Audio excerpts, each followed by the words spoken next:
Bien, entonces, mire, vamos a empezar ya de lleno en materia del curso, definiendo algunos conceptos y aclarando algunos conceptos que necesitamos para todo el desarrollo del curso. ¿Cuál es el objeto? ¿Cuál es el objeto de este curso? ¿Cuál es el objetivo que tenemos? Bueno, la partimos del hecho que hay una población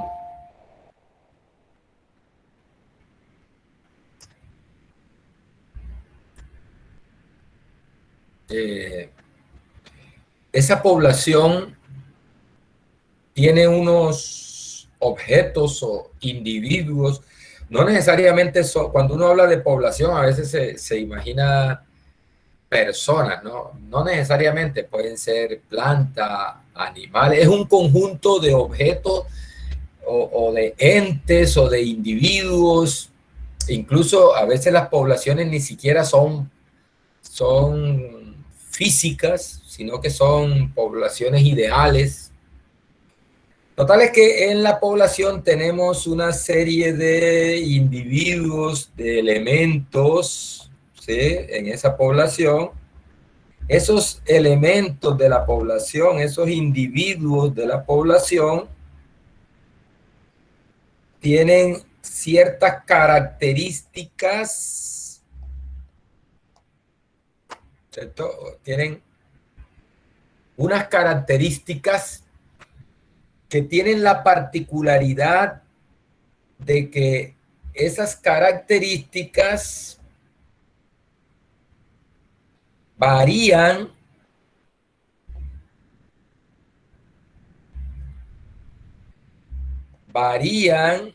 de un individuo a otro.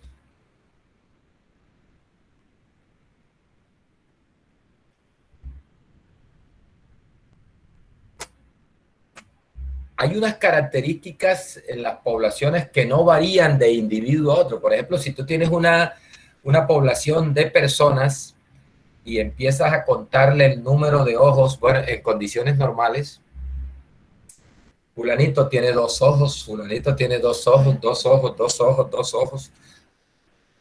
Y esa es una característica que no varía de individuo a individuo. Pero hay otras características que sí varía. Por ejemplo, la edad de las personas. Este tiene 45 años, ¿no? Este tiene 22, este tiene 19. Y hay una variación en esa característica de individuo a individuo.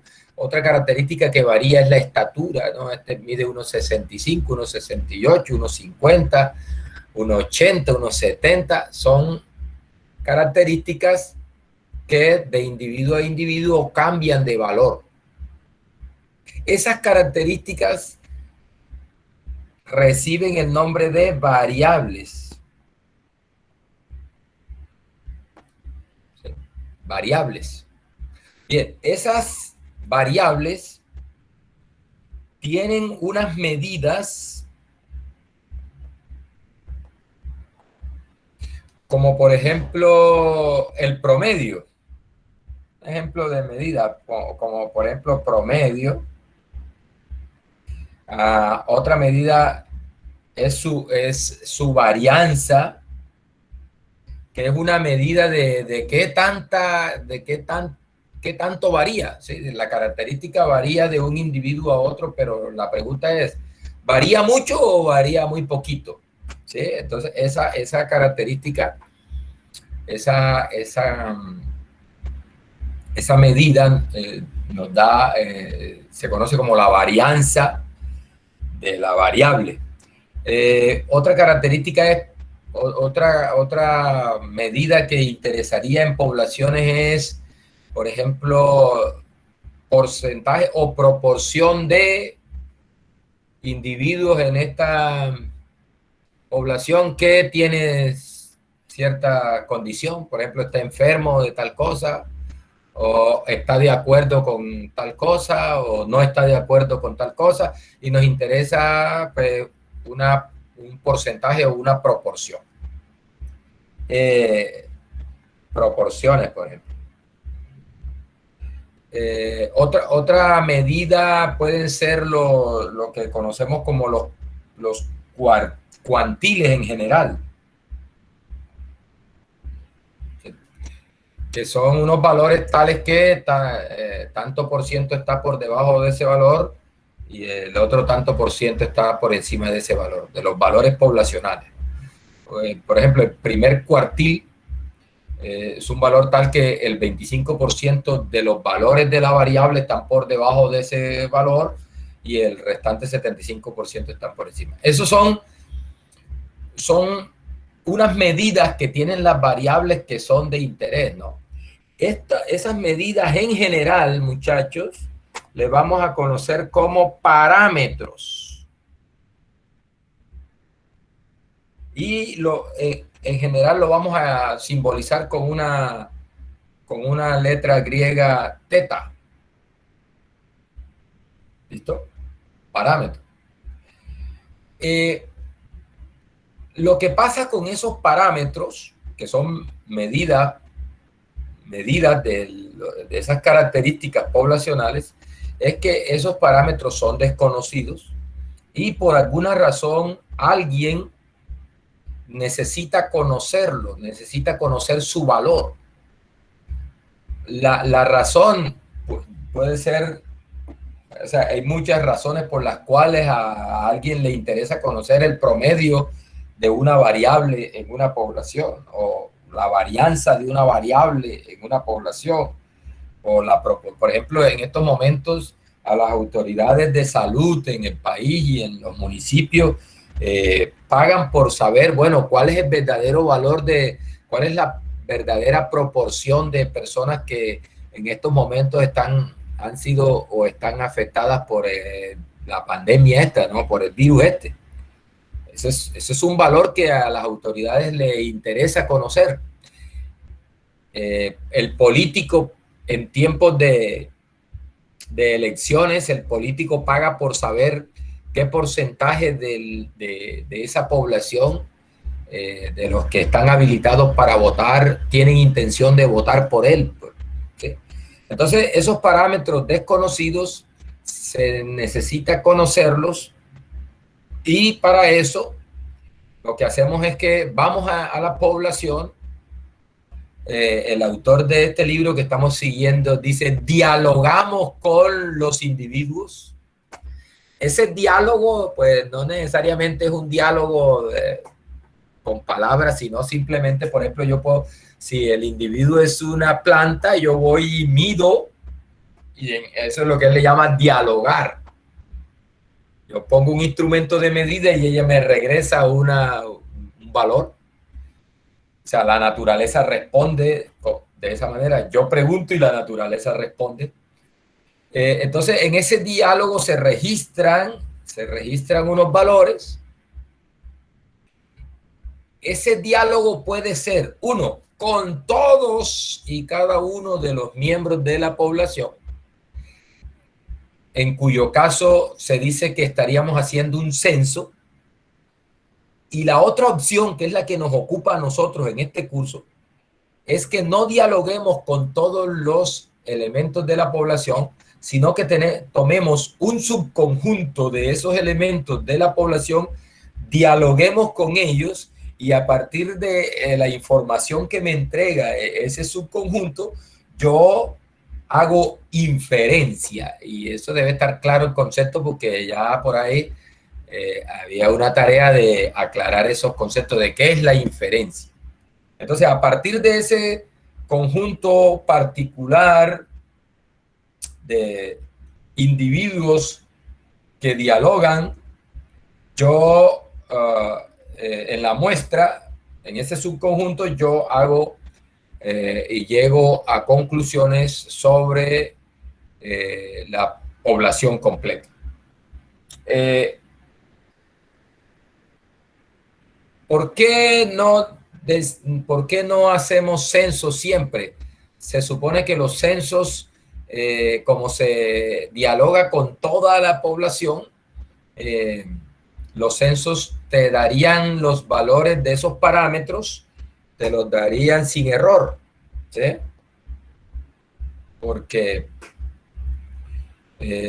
simplemente entrevisto a todos, dialogo con todos, mido a todos, entonces esos parámetros los voy a obtener sin error. Bueno, el problema con los censos es que son costosos. Cuando las poblaciones son muy grandes, son costosísimos. Segunda cosa, como hay mucho personal involucrado a veces en los procesos, resulta que muchas personas involucradas a veces se sale de control y no es posible tener un buen control de la calidad de la información que se tiene. Entonces a veces uno cree que con un censo está obteniendo los valores de los parámetros de manera exacta y resulta que no. Y tiene esa falsa seguridad de que no, ese es el valor real del parámetro, pero resulta que no. Es posible que no. Es decir, que termina en los censos habiendo más error que cuando se hace un estudio por muestreo. Bien, entonces, para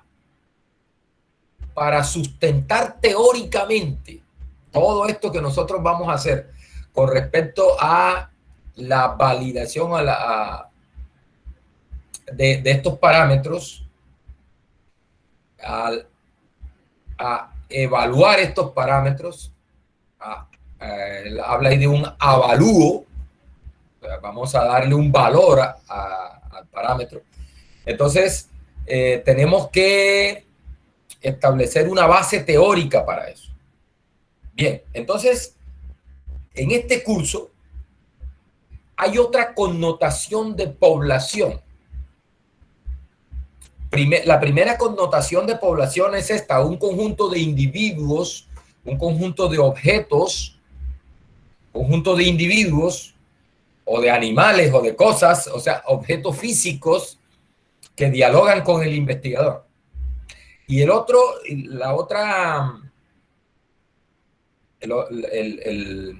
concepto de población tiene que ver con que esas características, esas variables, nosotros le asignamos un modelo, en este caso probabilístico, que uno espera que explique el comportamiento de esa variable desde el punto de vista de la frecuencia con que aparecen sus valores.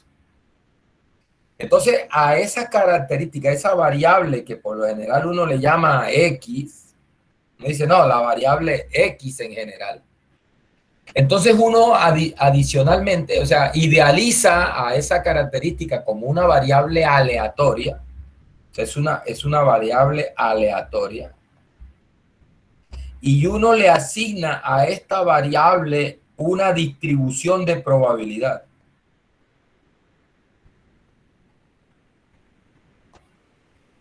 Una distribución de probabilidad. Es decir, un modelo, un modelo probabilístico que es el que intenta explicar el comportamiento de la característica en cuanto a, bueno, qué tan frecuente es que aparezca un valor por debajo de tanto, qué tan frecuente es que yo tenga de esa variable un valor por encima de tanto, qué tan frecuente es que obtenga valores entre tanto y tanto. Entonces, ese modelo probabilístico es el que me va a dar cuenta de esa condición de la variable. Estos modelos probabilísticos están parametrizados, ¿no? Es decir, dependen precisamente de estos parámetros. Depende de los parámetros, el modelo probabilístico. Bien, entonces el otro concepto de población es precisamente esa variable. Entonces uno dice, sea una muestra aleatoria tomada de una población con distribución tal, y entonces uno tiene que imaginarse es que hay una variable aleatoria que está representando a esos individuos físicos. Nosotros los trasladamos a un ente conceptual teórico que es un modelo probabilístico, y cuando decimos sea X una población normal, y bueno, ¿cómo así que X una población? Bueno, es el otro concepto que tenemos de población como una variable aleatoria. Entonces, dos connotaciones. La connotación de población como conjunto de objetos físicos que dialogan con el investigador y entregan unas medidas, unas respuestas, y la connotación de población como una variable aleatoria, que es la que va a explicar el comportamiento probabilístico de esas características que estamos midiendo. Esa variable aleatoria que representa a esa población tiene una distribución de probabilidad que va a depender de los parámetros o de esas medidas poblacionales. Bien. Por otro lado está entonces el concepto de muestra aleatoria, que como estábamos comentando, hay una connotación que es un subconjunto de valores, es un subconjunto de individuos de la población, que son los que al final, con los cuales yo al final dialogo y obtengo las observaciones. A ese conjunto se le conoce como una muestra. O sea que una muestra no es más que un subconjunto de elementos de la población. Listo. Pero también tenemos entonces la otra connotación de muestra aleatoria como un conjunto de variables aleatorias. Es decir, muestra aleatoria como un conjunto de objetos que se seleccionan por un proceso técnico para dialogar con ellos y recibir de ellos una información. ¿Listo? Eso. Y la otra connotación es como una sucesión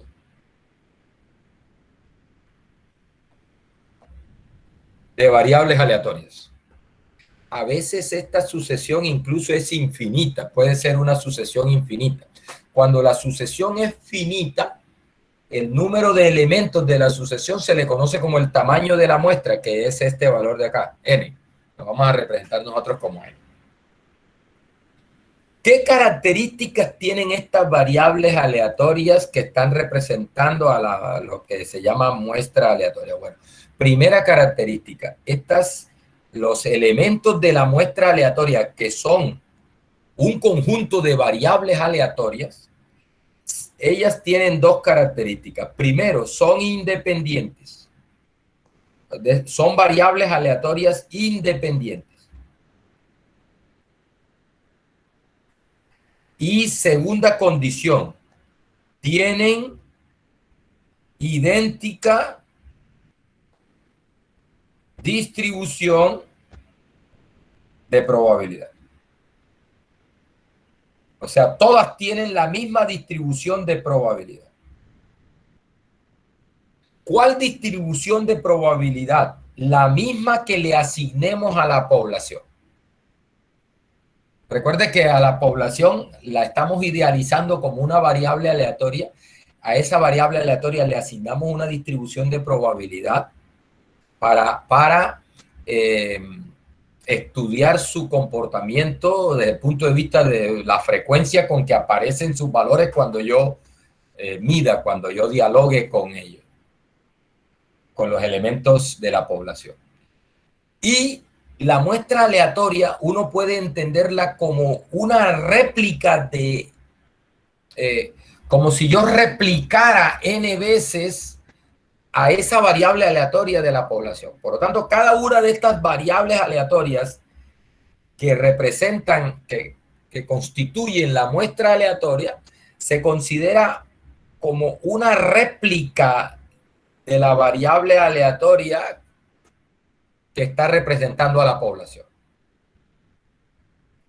Bien, ojo que inicialmente la muestra es un conjunto de variables aleatorias que son independientes y que tienen la misma distribución de probabilidad, que es precisamente la distribución de probabilidad de la población de la cual se está extrayendo esa muestra. Recuerden el concepto de independencia. La independencia implica que cuando yo observe a esa variable aleatoria X1, es decir, cuando yo dialogue con el individuo 1 y me entregue un valor, la observación de ese valor no afecta para nada a la observación que yo pueda hacer en el otro individuo. Es decir, la respuesta que me dé el individuo 1 no se ve influenciada de ninguna manera con la respuesta que me dé el individuo 2 o con la que me dé el individuo 3. Es decir, dado que el individuo 1 ha entregado un valor, la probabilidad de algún valor para el individuo 2 no se ve afectada por ese valor que me entrega el individuo 1. Ese es el concepto de independencia. Desde el punto de vista ya teórico, recordemos que dos eventos son independientes, A y B son independientes. En la definición más sencilla,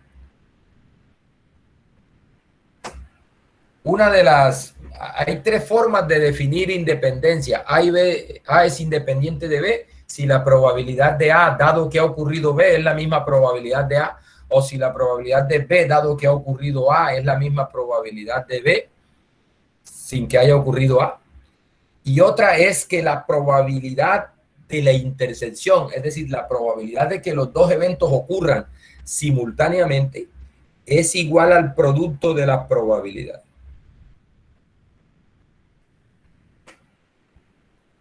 Bien. Eso va a tener unas implicaciones en cuanto a la función de densidad conjunta de la muestra, que como ellas son independientes, entonces la función de densidad conjunta de la muestra no es más que el producto de las funciones de densidad individuales de cada una de ellas por esta condición de la definición de independencia. Bien.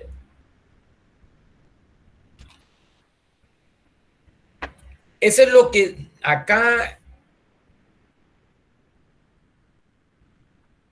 Entonces, dice... La primera pregunta aquí, dentro del contexto del párrafo anterior, que es más una cuestión de filosofía de la ciencia y de esas cosas que yo les pedí el favor que leyeran y me contestaron unas preguntas en el foro, dice, ¿cuál es el objeto para el cual son válidos los enunciados generales producto de la inducción de la decisión o la estimación que realiza una aplicación estadística? Bueno, la respuesta a eso es la población. O sea,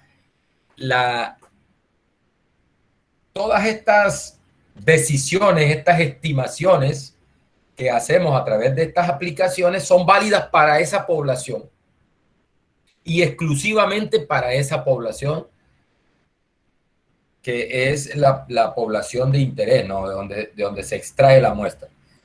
¿Cuáles son las unidades que permiten obtener la información de casos particulares como punto inicial en el citado proceso? Bueno, esa se refiere a la muestra. Y tercero, ¿cuáles son los principios que rigen este proceso particular de inferencia? Bueno, el curso se va a dedicar a responder esa pregunta 3. Los principios que rigen ese proceso de inferencia es el objetivo de este curso. Es el objetivo de este curso. Entonces, nos vamos a hacer preguntas. Mire que necesitamos estimar, necesitamos tomar decisiones,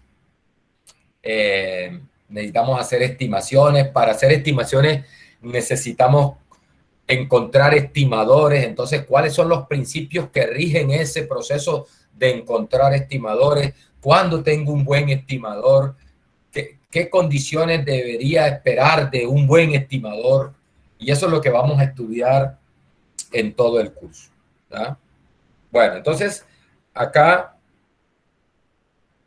está la respuesta a las dos primeras preguntas, porque la respuesta a la tercera pregunta es todo el curso.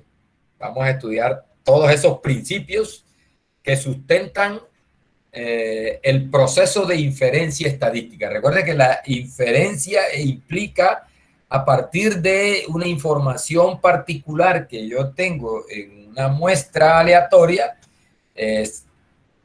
usar esa información de una porción de la población para sacar conclusiones o para llegar a lanzar conclusiones con respecto a toda la población. Ese es el proceso de inferencia. Va de lo particular a lo general. Bien, entonces mira, aquí está la definición de muestra aleatoria. ¿Qué vamos a entender en este contexto de este curso como una muestra aleatoria? Vamos a entender que es una sucesión infinita, bueno, finita. Una muestra aleatoria es una sucesión finita ¿de qué? De variables aleatorias. Ojo, independientes, primera característica, y segunda característica, idénticamente distribuidas. O sea, las variables aleatorias que constituyen la muestra son independientes y son idénticamente distribuidas. ¿Qué distribución tienen? La distribución de probabilidad que le asignemos a la población. Bueno, a n se le conoce como el tamaño de la muestra. Dice, de manera más general, una sucesión de variables aleatorias x1 hasta xn, mire que no tiene límite superior, pero que sean independientes, idénticamente distribuidas, también se llama una muestra aleatoria. Es decir, que la muestra podría ser una sucesión infinita de variables aleatorias, pero nosotros en este curso simplemente vamos a trabajar con muestras finitas, muestras de tamaño n. Bien.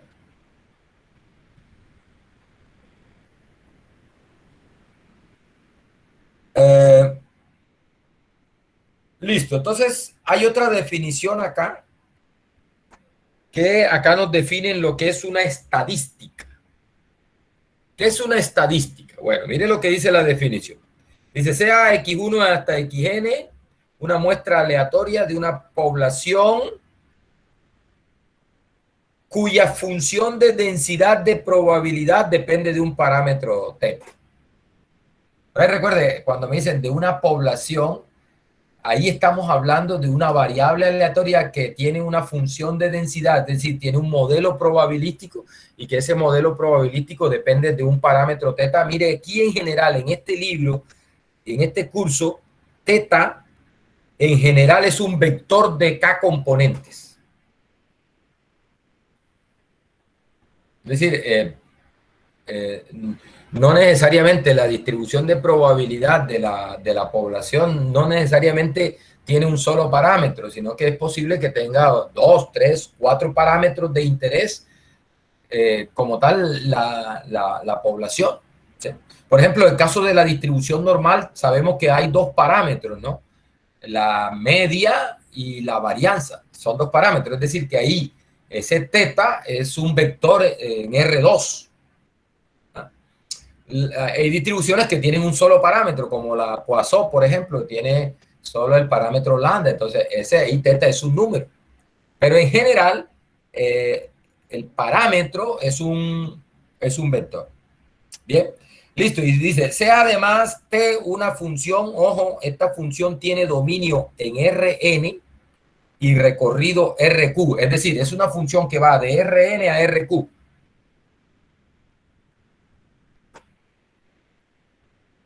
O sea, tenemos algo como esto. Aquí tenemos Rn y acá tenemos RQ. O con una condición, Q menor o igual que N. ¿Sí? Es decir, no podemos tener más componentes en la estadística que el tamaño de la muestra, ¿no? Dice, mire lo que dice acá. El Q es menor o igual que N. ¿Sí? Entonces lo que tenemos acá es una función que dice, va de Rn a Rq. O sea, aquí tenemos la muestra x1, x2, punto suspensivo, hasta xn. Es decir, la muestra es un vector en Rn y tenemos una función t que toma ese vector en Rn y te lo transforma en un vector en Rq. O sea, Q componentes. Acá este tiene N componentes. Este tiene Q componentes. ¿Listo? Ojo con la condición de que Q sea menor o igual que N. Entonces, esa función que me coge ese vector en Rn y me lo transforma en un vector en Rq con unas condiciones. Vamos a ver qué condiciones. Dice que es un vector aleatorio de Q componentes. Mire esto, importante aquí. Esa función, mire, dice, no depende de ningún componente del vector teta. Es decir, en la definición de la función, la función toma ese vector en Rn y lo transforma en Rq, pero en esa transformación, en esa fórmula que me va a transformar esos elementos de Rn a Rq, no hay, en la fórmula, no hay ningún componente del vector de parámetros. ¿Ya? Tampoco hay, dice, constantes desconocidas.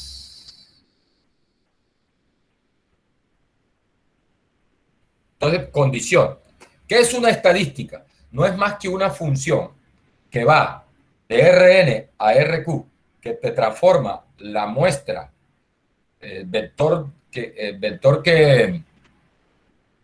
está representando a la muestra, te lo transforma en un vector en Rq, con Q menor o igual que N, con la condición de que esa función no dependa de los parámetros, o sea, de las componentes del vector.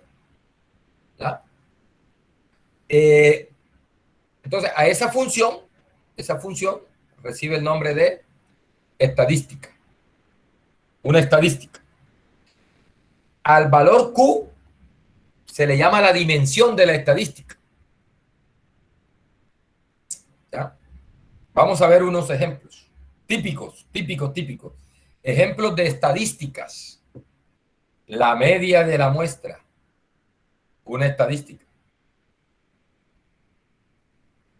La media de la muestra, recordemos, suma de los valores de las variables dividido n. Eso lo vamos a representar con x barra n. El n es para indicar el tamaño de la muestra con que se está calculando esa media. ¿Bien?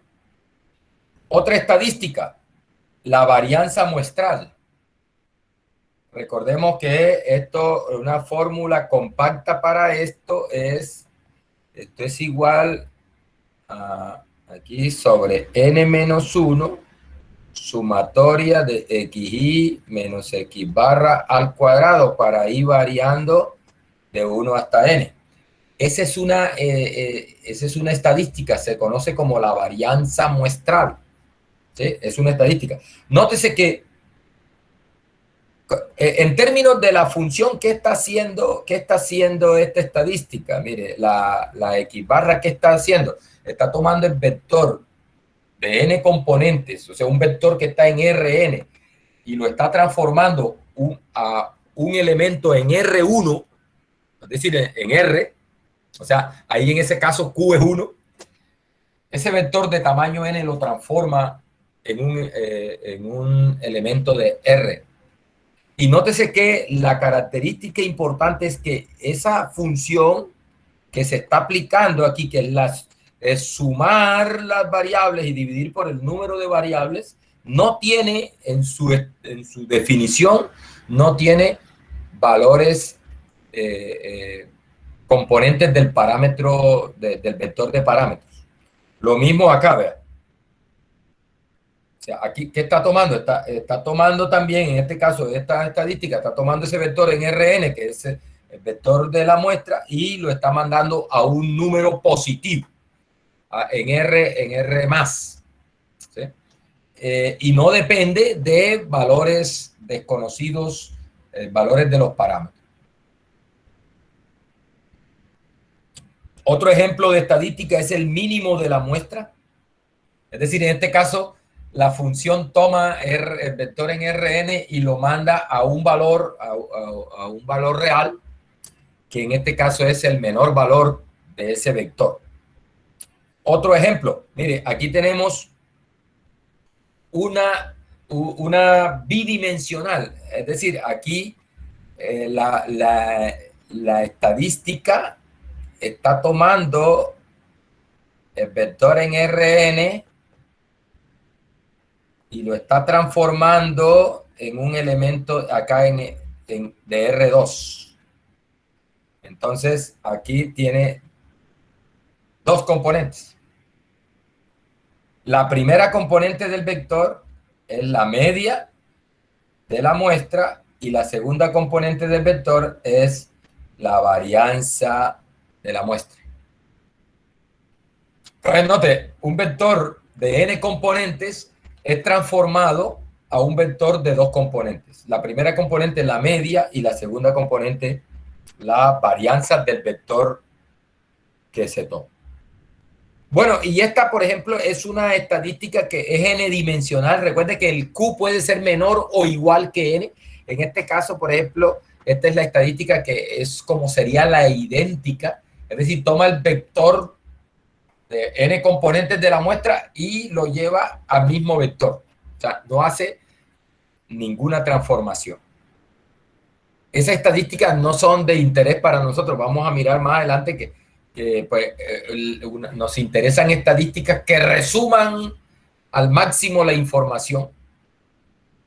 Sobre todo que resuman que se baje la dimensión de la dimensión del vector de componentes de la estadística, ¿no? No tiene sentido una estadística que no transforme nada, pues no hace nada, ¿no? Bien, mire, ejemplos de cosas que no son estadísticas. Por ejemplo, dice, para el caso del modelo gaussiano, que es el mismo modelo normal, para el caso del modelo gaussiano, donde tenemos dos parámetros, el mu y el sigma, esta no es una estadística. ¿Por qué no es una estadística? Porque mire que en la fórmula tenemos un elemento, mire, recuerde que el vector de parámetro, el teta, sería este, vean. Este es nuestro teta para ese modelo, mu y sigma, ¿cierto? En Q es 2. Nótese que esta estadística, en su definición, esa función, en su definición, tiene sigma. Y una de las condiciones que dice en la definición de estadística es que no debe tener componentes del vector de parámetros. Lo mismo acá, vea. Esta, que se parece mucho a la varianza muestral, no es una estadística porque en su definición tiene un elemento del vector de parámetros. Bien, entonces recuerde, ¿qué es una estadística? Es una función que transforma la muestra que está en R, el vector que contiene a la muestra que está en Rn, en un vector de Rq con Q menor o igual que n, y esa función no depende de valores desconocidos ni de valores que pertenezcan al vector de parámetros. Bien.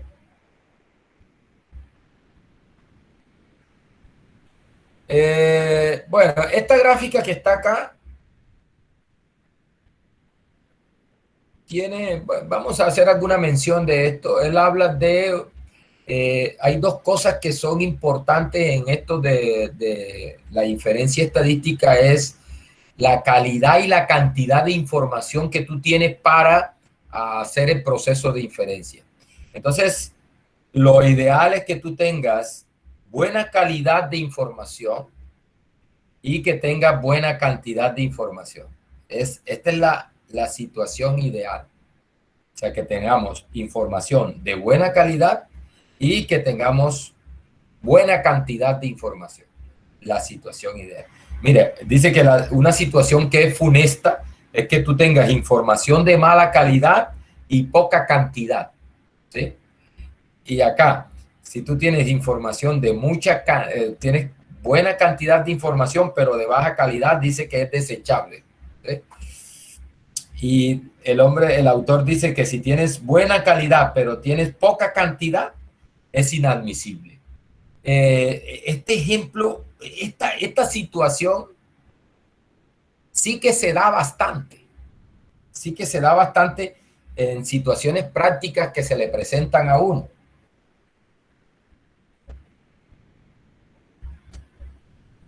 Una vez, eso hace tiempito ya, un muchacho que es técnico en acuicultura estaba haciendo su profesionalización para tomar el título de profesional en acuicultura. La universidad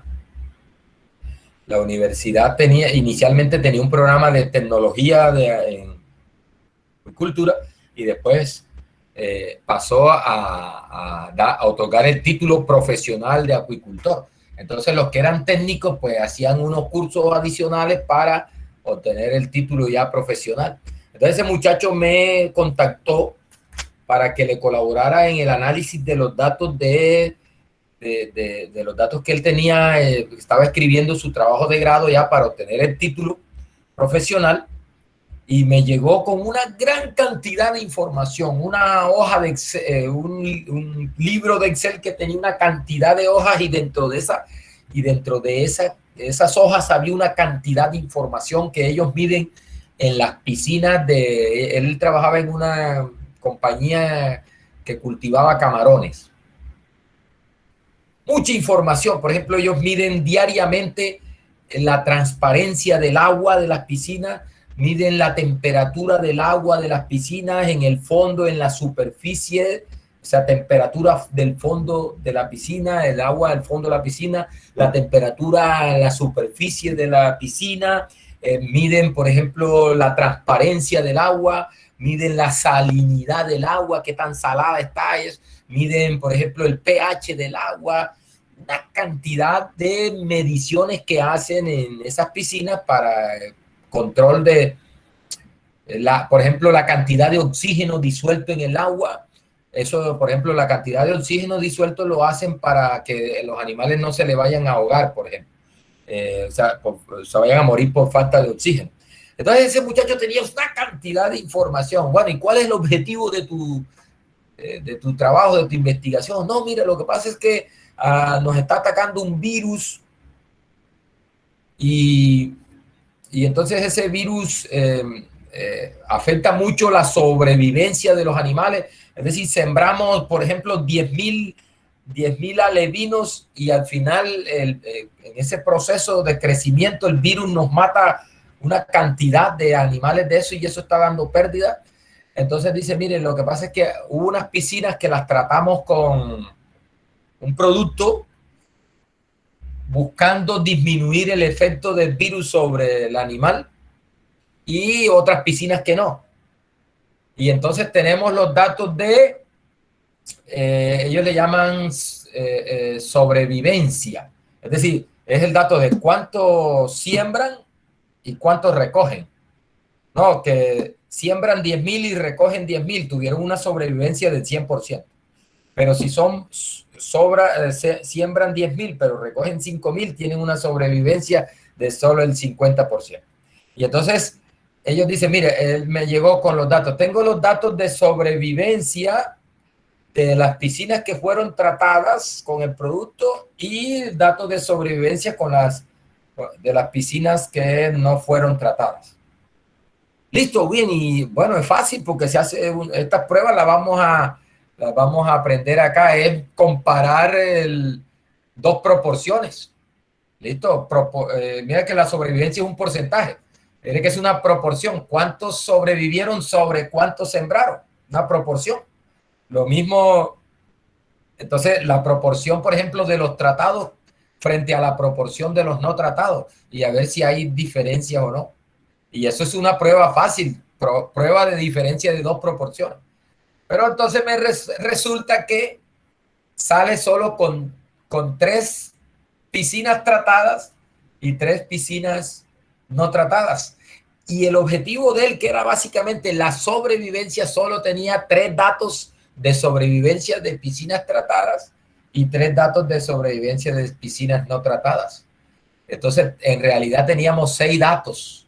No sirve para nada. Bueno, y la otra información de temperatura, sí, pero es que tú tienes una cantidad de información de temperatura del agua, de pH, de oxígeno y eso, pero eso no se espera que sea lo que está influyendo sobre la sobrevivencia o no del animal.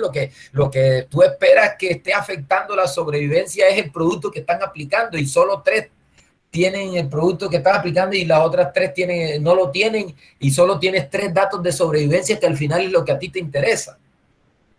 Entonces, ahí eso es un ejemplo que eso se le presenta a uno mucho cuando lo buscan a uno para analizar datos, es que hay mucha cantidad de información, pero que en cuanto a la calidad de la información, por ejemplo, en este caso, en cuanto a que la información en realidad la información que tienes no apunta al objetivo que estás buscando y lo que estás tratando de demostrar.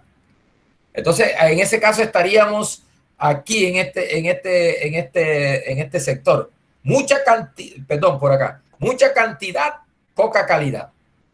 O sea, bastante información, pero poca calidad de la información en el sentido de que la información sirve o no para el objetivo que me estoy planteando y lo que quiero mostrar, lo que quiero probar en cuanto a la hipótesis que tengo. Entonces, cuidado con eso, ¿no? Bien, mire, otra definición. Dice, una estadística con dimensión igual al número total de componentes K del vector teta o al número de componentes desconocidas. Dice, estadísticas cuyas realizaciones son utilizadas para llevar a cabo estimaciones del parámetro del modelo probabilístico asumido o de sus componentes, se denomina estimador. Es decir, yo tengo una estadística. Recuerde, ¿qué es una estadística? No es más que una función que toma el vector de la muestra y lo transforma en un vector de una dimensión menor o igual que esa. Listo. Cuando yo esa estadística la uso para tomar, una vez tengo los datos, que es lo que él llama aquí realizaciones. Es decir, cuando yo tengo los datos, recuerde, una muestra aleatoria es una sucesión de variables aleatorias, pero una vez yo voy a la población, tomo la muestra y dialogo con los elementos de la muestra, ellos me entregan unos datos, esos datos lo vemos como realizaciones de esas variables aleatorias. Ya eso no es aleatorio, ya son números fijos, datos, pero que surgieron como observación de esas variables aleatorias. Listo, esas observaciones yo las pongo en la fórmula que me da la estadística y eso me genera un valor. Listo. A esas estadísticas que voy a utilizar de esa manera, una vez las uso si esas realizaciones las uso para estimar los parámetros, entonces esa estadística recibe el nombre de estimador. ¿Sí? Y los valores de ella se llaman estimaciones. ¿Listo? Dice, las estadísticas cuyas realizaciones son utilizadas para llevar a cabo estimaciones del parámetro, a esas estadísticas se les va a conocer como estimador. Y los valores que ella toma se les conoce como estimaciones. Ojo, no me confunda estimación con estimador. El estimador es la fórmula que yo aplico, que es la misma fórmula que está en la estadística, y la estimación ya es el valor o resultado de esa fórmula. Una vez yo coloco los valores observados en la muestra, en esa fórmula, calculo, me entrega un valor y ese valor se conoce como estimación. ¿Sí? Es decir, las estimaciones son los valores que toma el estimador. en una muestra en particular. Otra definición, lo que se conoce como distribución de muestreo. La distribución de muestreo no es más que el modelo probabilístico que rige el comportamiento de una estadística. Es decir, la distribución de muestreo es la distribución de probabilidad de la estadística. Recuerde, una estadística es una función de las variables aleatorias en la muestra. Como función de variables aleatorias, la estadística es una variable aleatoria. Y como variable aleatoria, la estadística tiene una distribución de probabilidad. A esa distribución de probabilidad de la estadística se le conoce como distribución de muestreo.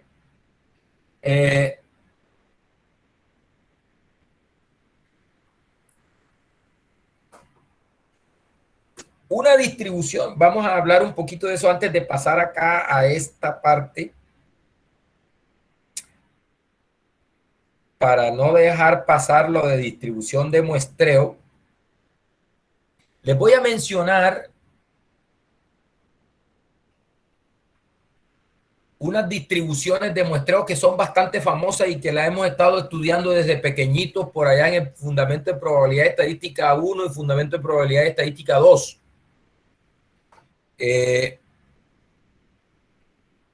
Mire este ejemplo de distribución de muestreo, famoso, bastante conocido. Mire, dice así, ejemplo de distribución de muestreo. Si X1, X2, punto suspensivo, hasta Xn es una muestra aleatoria tomada de una población normal de media mu y varianza sigma cuadrado, entonces, mire lo que pasa. Entonces, ¿qué pasa? La media de la muestra, recuerden que es una estadística, la media de la muestra, que es una estadística unidimensional, una estadística, recuerde que es la suma de los elementos de la muestra sobre n. Hay un resultado bastante conocido y bastante famoso que se utiliza bastante, es que esta variable aleatoria, esa estadística, sigue una distribución normal con una media mu, la misma media poblacional. O sea, la media de la población es la misma media de la media de la media, y con una varianza que es la varianza de la población dividida por el tamaño de la muestra. Ese es un resultado que se conoce como distribución de muestreo de la media. ¿Sí? La varianza, esta es una variable aleatoria también normal, con la misma media poblacional y con varianza igual a la varianza de la población dividida por n. Otra distribución de muestreo bastante conocida es la distribución de muestreo de S cuadrado. Bajo las mismas condiciones, si tienes una muestra aleatoria de tamaño n de una población que es normal, con media mu y varianza sigma cuadrado, dice, entonces este resultado es bastante famoso. Esa estadística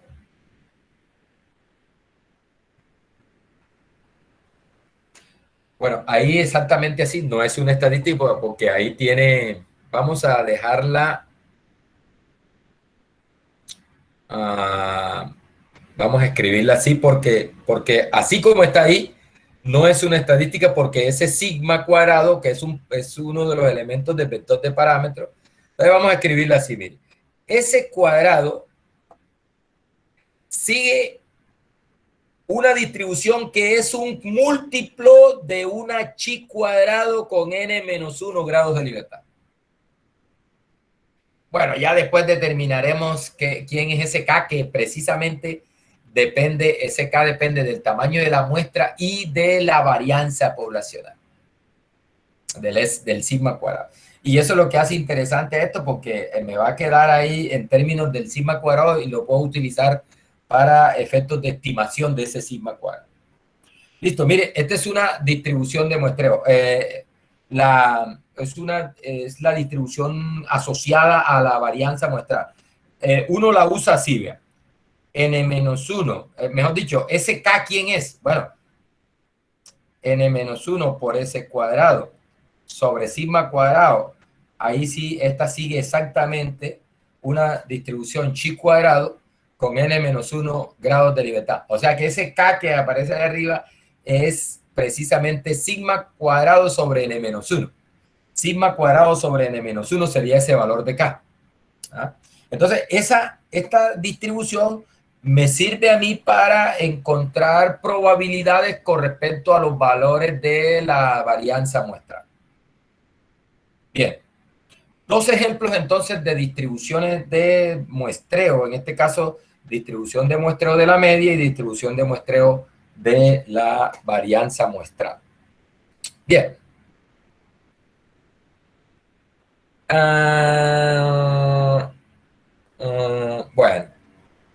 Bueno,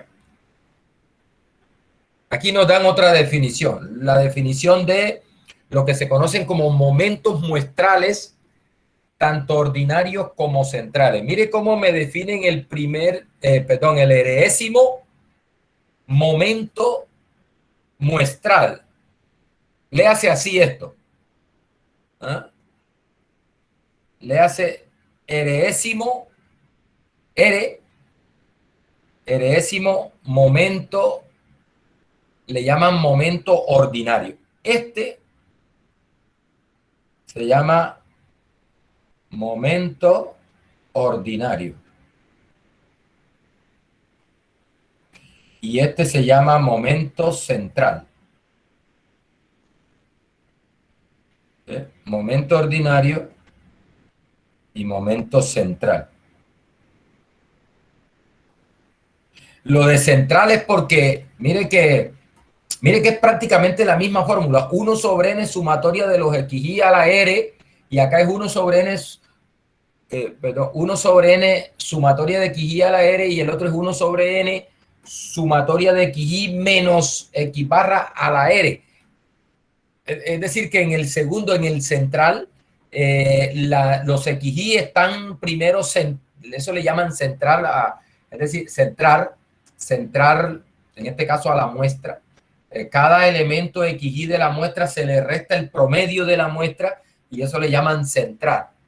Cuando uno toma un conjunto de datos, calcula su media y después coge cada dato y le resta la media, eso se llama centrar los datos. Entonces, por eso le llaman momento central.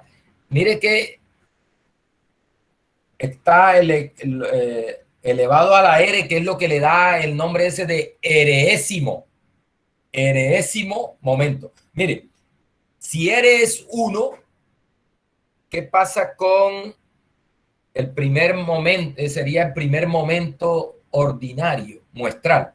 Primer momento ordinario muestral. Si R es 1, ¿qué pasa aquí? Esto se convierte en ¿qué? En la media, en el X barra. Si R es 2, sería 1 sobre n por la sumatoria de los xy cuadrados, ¿no? Y acá, en el momento central, en los momentos centrales, si R es 2, por ejemplo, eso se nos convierte en la varianza muestral. Bueno, excepto porque la varianza tal como nosotros la vamos a utilizar, no, aquí en lugar de n tiene n-1. Pero nótese que es la suma de cuadrados. Si el R2 sería la suma de cuadrados de las desviaciones de cada elemento de la muestra con respecto a la media muestral, que eso es, bueno, es una función de la varianza de la varianza muestral, como nosotros la conocemos, con el n-1 debajo. Muchachos, una cosa importante que hay que recordar acá. Cada momento muestral tiene su correspondiente momento poblacional, que aquí en el libro lo simbolizan de esta manera. Mire aquí.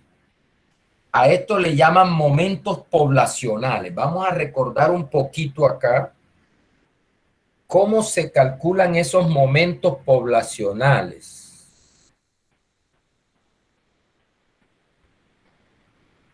La idea es que cada momento muestral tiene asociado su correspondiente momento poblacional, o al contrario, los momentos poblacionales tienen su correspondiente momento muestral. Mire, ¿qué es lo que ahí se le va a llamar mu? ¿Cómo es que lo están llamando?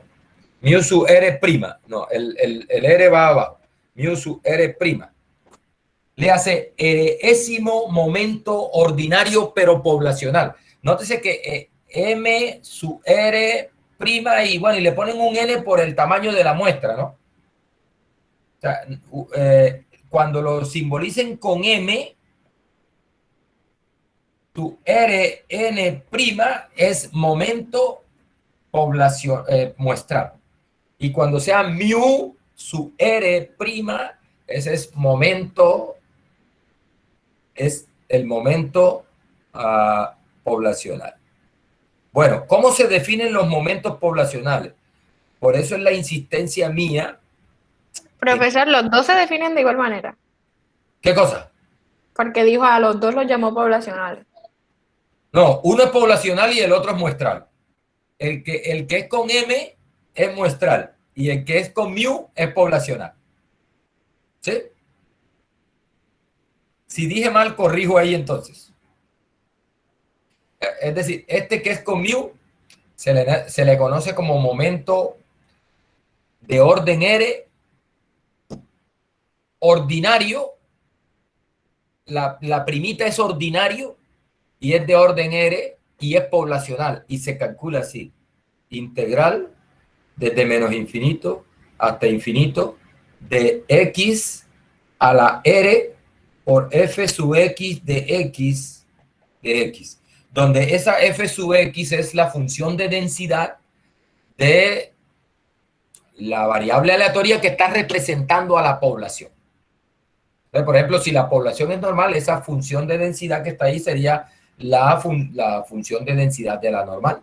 Si la población se asume como que tiene una distribución exponencial, entonces esa sería la función de densidad de la exponencial. ¿Esto? Esa se conoce como, ojo, esto es momento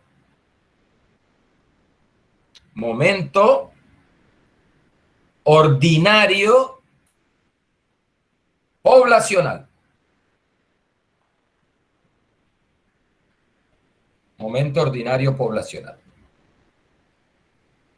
Enésimo, ¿no? El enésimo momento ordinario poblacional. Bien. Nótese, cuando eres uno,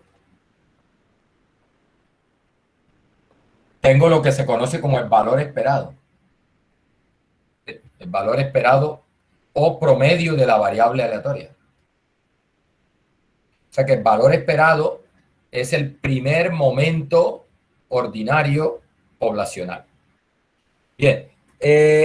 Y tengo también, vamos a definir lo que se conoce como los momentos centrales, que se simboliza mu sub r sin la comilla, ¿sí? Y se define así: integral desde menos infinito hasta infinito de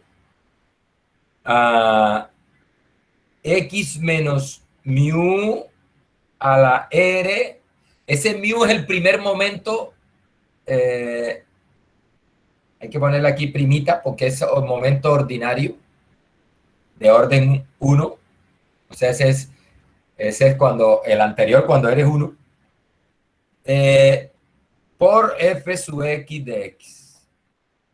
Bueno, una cosita, si la población es discreta, es decir, si la variable aleatoria que está representando a la población es discreta, entonces esa integral se cambia por la suma, ¿no? La sumatoria de xy por la función de probabilidad. Bien, esto se conoce como momento central. Esto se conoce como erésimo momento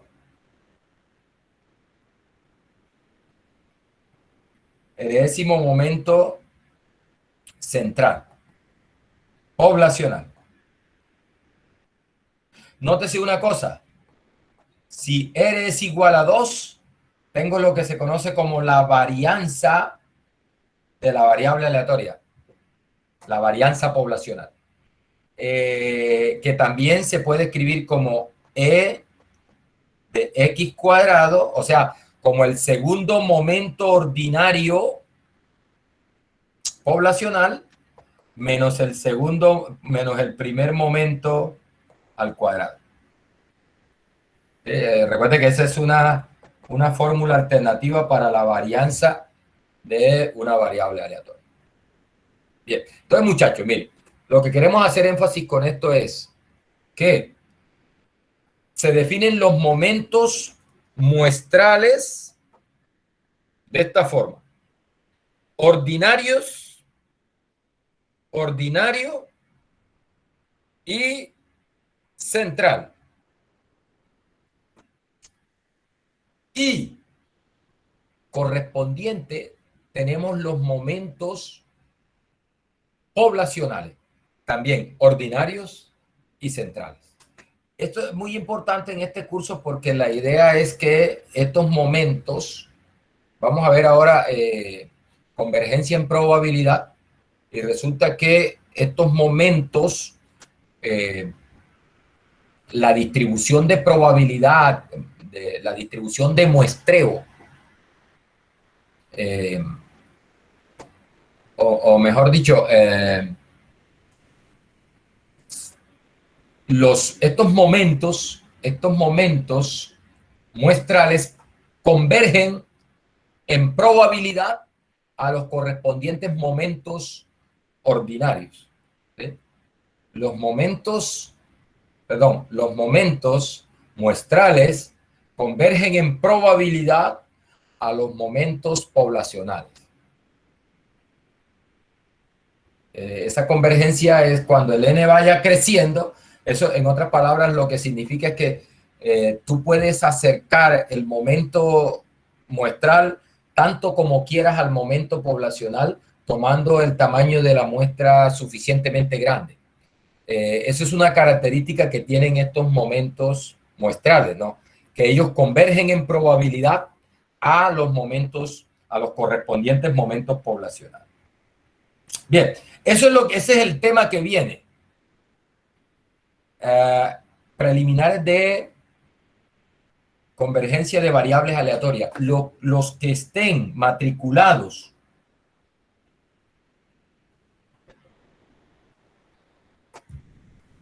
en probabilidad 2, que es lo ideal, porque se entiende que los que están matriculados en este curso de inferencia porque aprobaron el curso de probabilidad 1, deberían estar entonces viendo inferencia estadística y probabilidad 2.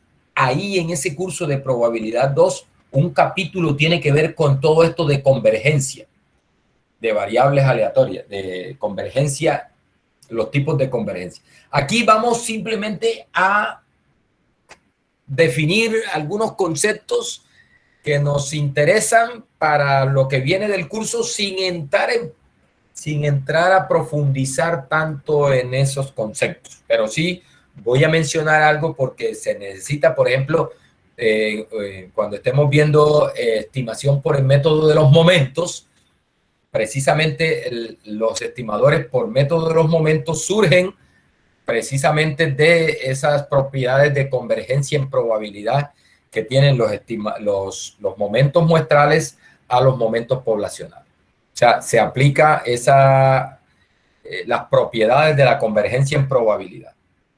Entonces, mire, hay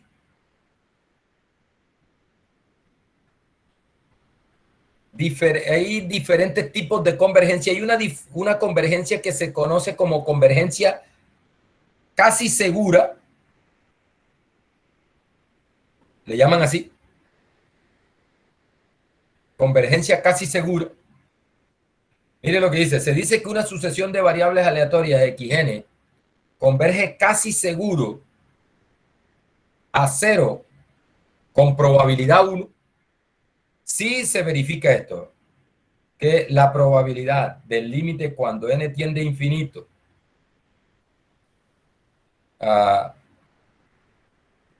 de que xn sea 0 es igual a 1. Recuerde que una probabilidad igual a 1, cuando un evento tiene probabilidad igual a 1, le llamamos el evento seguro. Es decir, si un evento, que sería esta parte de acá, tiene probabilidad 1, es porque es seguro que esa sucesión de variables aleatorias va a tomar el valor de 0 cuando el n se haga lo suficientemente grande.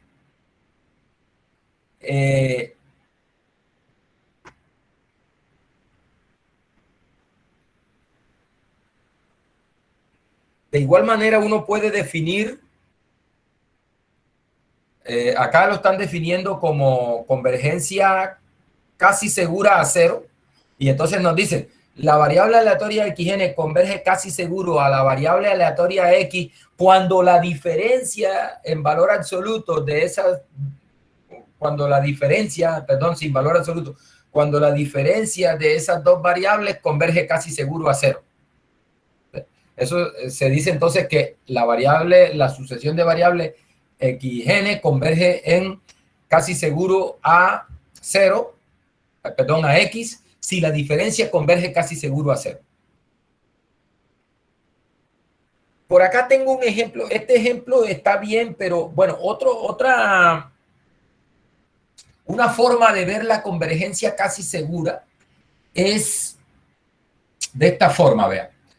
Recuerde que cuando uno tiene una variable aleatoria, lo que tiene es una función que va del espacio muestral del experimento a los reales. Entonces, recuerde que aquí toca tener lo que se conoce como el espacio muestral. Hay que tener una medida de probabilidad y hay que tener una sigma álgebra, ¿no? Recuerde eso. Para poder definir lo que se conoce como un espacio de probabilidad. Entonces, una variable aleatoria no es más que una función que va de los elementos del espacio muestral a los reales, ¿no? Y la probabilidad de estos valores reales se definen como la probabilidad de la imagen inversa de esos valores, de la imagen inversa de los valores reales. Es decir, por ejemplo, la probabilidad de que x tome el valor 1 se define como la probabilidad del conjunto de acá, de mi espacio muestral, que está asociado a 1 mediante la regla, mediante la función. Lo que le llaman la imagen inversa. Entonces, cuando una variable aleatoria se dice que converge casi seguro a un valor, la idea es que la probabilidad de que del conjunto asociado a ese valor, mejor dicho, que la variable aleatoria toma ese valor en un conjunto que tiene probabilidad 1 y no toma ese valor en un conjunto cuya probabilidad, de ahí de esa sigma álgebra cuya probabilidad es 0. Es decir, el conjunto donde la variable aleatoria no toma ese valor tiene probabilidad 0. Cuando me dice, no, que la variable aleatoria x o la sucesión de la variable aleatoria xn converge casi seguro a 0, lo que está significando es que ella toma el valor de 0 en un conjunto del espacio muestral cuya probabilidad es 1 y ella no es 0, posiblemente en un conjunto cuya probabilidad sea 0. Eso es lo que se conoce como la convergencia casi de 0. Es decir, los elementos de la sigma álgebra donde la variable aleatoria no toma el valor de 0 son elementos cuya probabilidad por esa medida de probabilidad es 0. Y el conjunto donde ella toma el valor de 0 tiene probabilidad 1. ¿Sí? Eso es. Entonces, para mirar un ejemplo acá, vamos a ver. Este ejemplo no está en el libro, pero me gusta porque aclara más la situación. Mire lo que dice acá. Tenemos una sigma álgebra, tenemos un espacio de probabilidad donde me definen una variable aleatoria de esta manera. ¿Verdad? Bueno, la variable aleatoria, la sucesión de variables aleatorias xn en un omega toma el valor de 1 si ese omega está entre 0 y 1 sobre n y toma el valor de 0 si ese omega está entre 1 sobre n y 1. Entonces, de esa manera se está definiendo una sucesión de variables aleatorias. Nótese que depende de n. ¿Sí? Entonces, por ejemplo, ¿cómo se define x2? X2 sería una variable aleatoria que toma el valor de 1 si yo la estoy evaluando en un valor que está entre 0 y 1 medio, n igual 2. Y toma el valor de 0 si yo la evalúo, a la función la evalúo en un valor que está entre 1 medio y 1. ¿Listo? Eso es así se define la variable aleatoria. La medida de probabilidad que vamos a tomar es una uniforme en el intervalo 0,1. Entonces, mire, ¿cuál es la probabilidad de que la variable aleatoria esta tome el valor de 1? Bueno, nos interesa, recuerde que el límite, ¿qué pasa con el límite? Con la probabilidad del límite. Recuerde la definición, mire. La probabilidad del límite.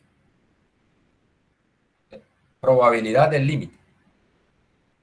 Entonces, mire. La probabilidad del límite cuando n tiende a infinito de ese evento, de que la variable aleatoria tome el valor de 1. Entonces, mire, por definición, eso no es más que, mejor dicho, cuando tú tienes esto acá, xn de w es igual a 1, lo que tienes es el conjunto de todos los omegas en el espacio muestral tal que la variable toma el valor de 1. Necesito ver cuál es el límite cuando n tiende a infinito, ¿sí? Para este conjunto. Obviamente, mire, ¿qué pasa cuando n tiende a infinito? Esta probabilidad, nótese que mejor dicho, ¿qué pasa cuando n tiende a infinito? Con este evento de que xn de w sea 1. Mire que, recuerde que cómo está definida acá la probabilidad de 1. ¿No? Dice, ella es 1 cuando ¿qué? Cuando el omega está entre 0 y 1 sobre n. Es decir, que la probabilidad, ¿sí? De la probabilidad, mejor dicho, si yo veo este conjunto, ¿a quién corresponde? Ese conjunto donde la variable aleatoria toma el valor de 1 es precisamente el intervalo cerrado 0, 1 sobre n. ¿Sí? Por la forma como está definida la variable aleatoria, o sea, por la condición que se tiene para que la variable aleatoria tome el valor de 1. Recuerde, ella es 1 si el omega se encuentra en ese valor. Bien, note entonces que acá, cuando yo tome el límite, es que aquí me hizo falta el límite. Es decir, la probabilidad de este límite es la probabilidad de este límite. ¿Por qué? Porque este conjunto es precisamente el conjunto 0, 1 sobre n, por la forma como está definida la variable aleatoria. ¿Qué le pasa a ese conjunto cuando n tiende a infinito?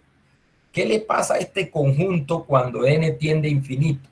Nótese que cuando n tiende a infinito, esto se va para 0. Recuerde, ese límite de esta sucesión 1 sobre n, cuando n tiende a infinito, es 0.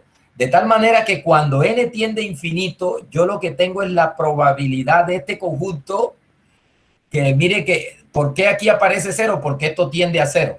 O sea, al tomar el límite, esto tiende a 0. Y yo tendría la probabilidad de este conjunto, el intervalo cerrado 0, 0, que no es más que, vamos a escribirlo aquí, no es más que la probabilidad de 0, pero resulta que, recuerde, aquí estamos con un espacio de probabilidad que sería la uniforme en 0, 1. Es decir, esta probabilidad está dada por una uniforme en 0, 1. Recuerde que eso es una variable continua y que las variables continuas en un punto tienen siempre probabilidad 0. Por lo tanto, esta probabilidad es 0. Mire que la probabilidad de que la variable esa xnw sea 1 cuando el n tiende a infinito es 0. ¿Sí? ¿Y qué pasa con el límite cuando n tiende a infinito de que la variable aleatoria tome el valor de 0? Lo mismo va. Mire, vamos a ver. Sería la probabilidad del límite cuando n tiende a infinito de este conjunto, ¿sí? Es decir, el conjunto de todos los elementos en el espacio tal que la variable tome el valor de 0. ¿Listo? Recuerde que por la definición que tenemos de la variable aleatoria, esto ocurre en este intervalo, es decir, la variable aleatoria toma el valor 0 cuando el omega está entre 1 sobre n y 1, por la definición que tenemos acá, por esta definición. ¿Sí?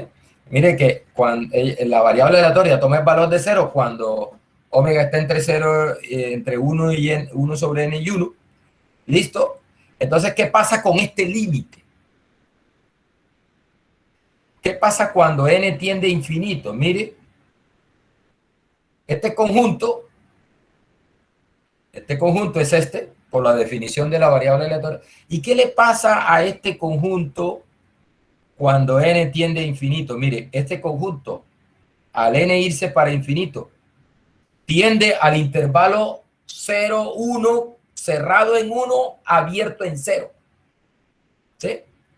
Y la probabilidad de ese conjunto, por la medida de probabilidad que estamos considerando, que es la uniforme en el intervalo 0, 1, la probabilidad de ese conjunto es 1. Entonces, note una cosa, esa variable aleatoria, cuando n tiende a infinito, toma el valor de 1 de 0 en este conjunto con probabilidad 1. Y toma otro valor distinto de 0, que en este caso es 1, en un conjunto cuya probabilidad es 0. Ese es el concepto de convergencia casi segura. Ojo, la variable aleatoria toma valor de 0 cuando n tiende a infinito. La variable aleatoria toma valor igual a 0 en un conjunto cuya probabilidad es 1. Y toma otro valor distinto de 0 en un conjunto cuya probabilidad es 0. Entonces, cuando eso ocurre, se dice que la variable aleatoria converge casi seguro a 0. ¿Sí? Ese es un ejemplo de convergencia casi segura. Otra forma de ver la convergencia casi segura es que la variable aleatoria pierde su condición de ser variable cuando n tiende a infinito. Es decir, a medida que el n va creciendo, la variable aleatoria va perdiendo su condición de variable y se va volviendo prácticamente una constante, que es el ejemplo que el texto nos da acá.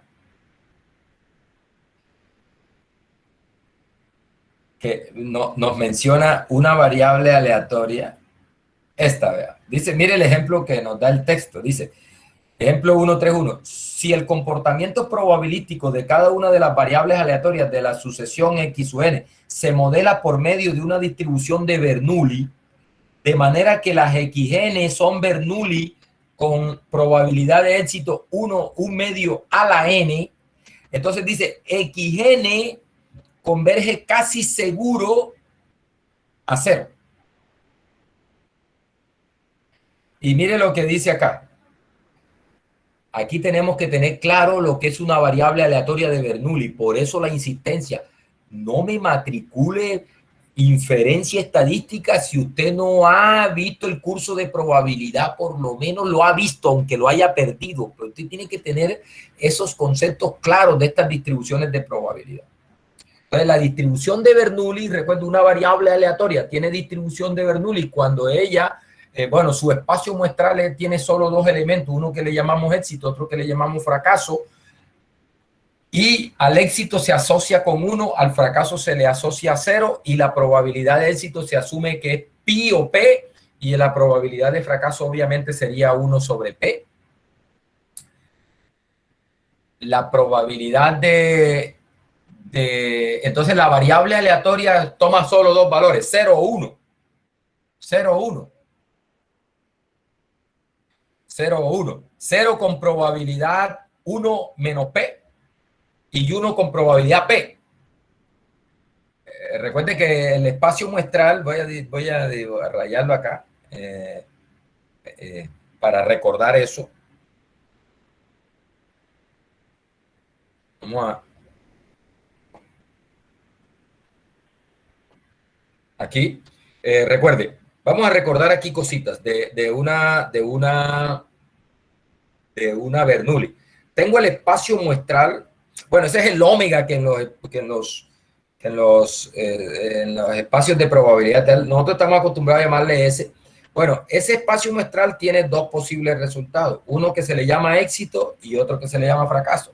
Definimos ahí una variable aleatoria que toma el valor de 1 o valor de 0 y la asociación es de esta manera.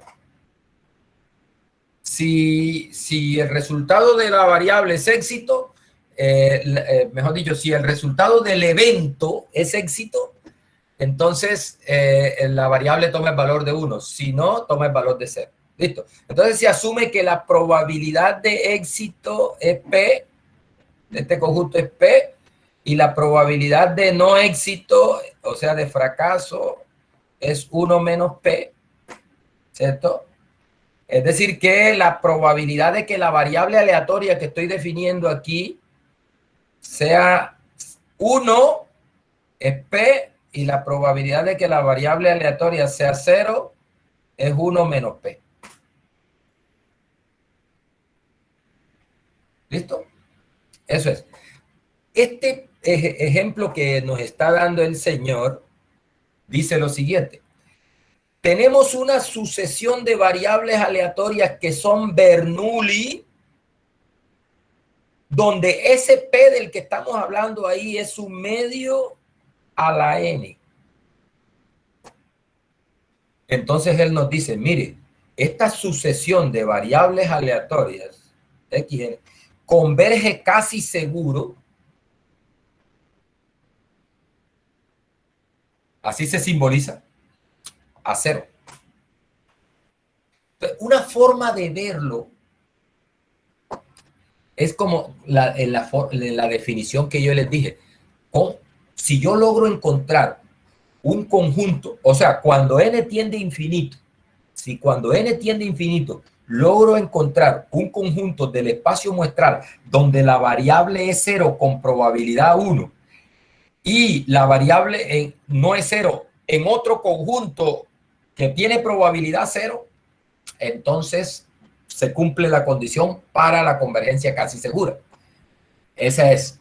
Otra forma que dice el autor es que la variable aleatoria va perdiendo su condición de aleatoria a medida que el n tiende a infinito. Es decir, cuando dicen converge casi seguro a 0, es que ella se va volviendo 0 a medida que n a medida que n va para infinito, es decir, va perdiendo su aleatoriedad, se va volviendo como una constante igual a cero. Bien, entonces mire,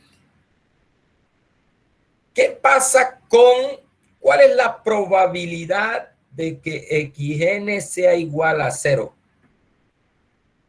Mire que no le hemos tomado límite todavía. ¿Cuál es la probabilidad de que xn sea igual a cero? La tenemos acá, ¿verdad? Es 1 menos p. Pero esa p para el modelo que nos está dando el autor, aquí nos está diciendo, esa p es igual a 1 medio a la n. ¿Listo? Mándeme a n para infinito. Mande a n para infinito. ¿Qué pasa?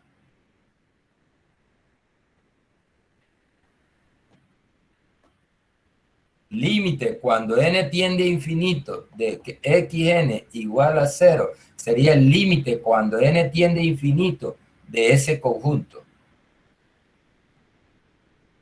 No ocupo. Sería límite cuando n tiende a infinito de esto. De 1 menos 1 medio a la n. Es claro que cuando n crece, como ese 1 medio está elevado a la n y ese 1 medio es un número menor que 1, cuando n crece, mire que esto también se puede escribir así, ¿ve? Como 1 sobre 1 menos 1 sobre 2 a la n. Mire que 2 a la n está en el denominador. Cuando tú haces n grande, ese 2 a la n se va creciendo, y 1 sobre 2 a la n va bajando, se va para 0, de tal manera que toda esta expresión tiende a 1. ¿Sí? O sea que el límite de esta probabilidad, esto tiende a 1 cuando ¿qué? Cuando n tiende a infinito. Es decir, mire que lo que estamos diciendo es la variable aleatoria en ese conjunto omega igual a, en este caso, a fracaso, que es donde toma el valor de 0,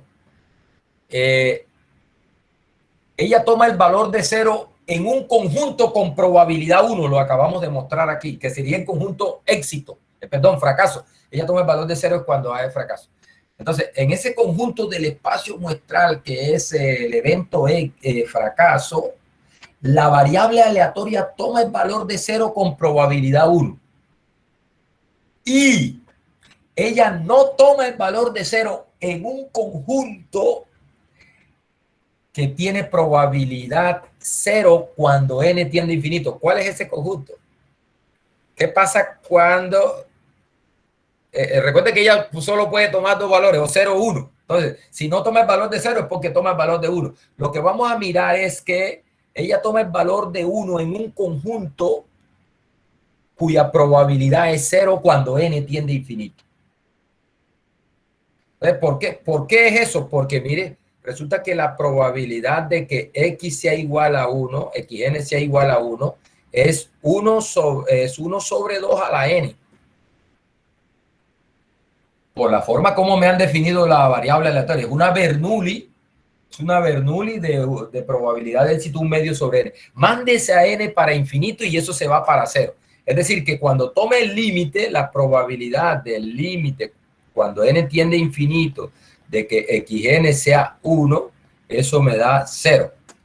Lo que estamos diciendo es, mire, cuando n tiende a infinito, la variable aleatoria esa xn no toma el valor de 0, pero en un conjunto que tiene probabilidad 0. ¿Cuál es ese conjunto? El éxito. Recuerde que el espacio muestral tenemos solo dos eventos ahí, el éxito o fracaso. Entonces, en el conjunto, la variable aleatoria toma el valor de 0 en el conjunto fracaso y vemos que ese conjunto tiene probabilidad 1 cuando n tiende a infinito. Y ella no toma el valor de 0 por fuera de ese conjunto que vendría siendo el conjunto éxito, y ese conjunto tiene probabilidad 0 cuando n tiende a infinito. Entonces, esa es la condición para para la convergencia casi segura. Note una cosa, lo otro que nos dice el autor es que con lo que justifica él que la convergencia casi segura es que nos dice, note que esta variable aleatoria pierde la condición de variable cuando n tiende a infinito. ¿Cómo es eso? Lo analiza con la varianza de la variable aleatoria. Acá está. Recuerde que cuando tenemos una Bernoulli de parámetro P, el valor esperado es P y la varianza es P por 1 menos P. ¿Sí? Recuerde eso. Bueno, si no lo recuerda, se lo estoy recordando yo. Por eso es que, ojo, esto aquí se necesita probabilidad. Mire, si X tiene distribución de Bernoulli de parámetro P, entonces el valor esperado de X es igual a P y la varianza de X es P por 1 menos P. En términos de cómo me están definiendo esas variables aleatorias que son de Bernoulli, este P tiene una forma particular, es 1 sobre 2 a la n, y eso es P, 1 menos 1 sobre 2 a la n. Eso es P. Entonces, analice qué le pasa a la varianza cuando n tiende a infinito. ¿Qué le pasa a la varianza cuando n tiende a infinito? Mire, esto se va para 1 cuando n va para infinito, porque recuerde, este 1 medio a la n se va para 0. O sea que toda esta expresión, cuando n tiende a infinito, se va para 1. Pero esto, cuando n tiende a infinito, se va para 0. De tal manera que el límite, cuando n tiende a infinito, de la varianza de la variable, es 0. ¿Sí? Es decir, que a medida que n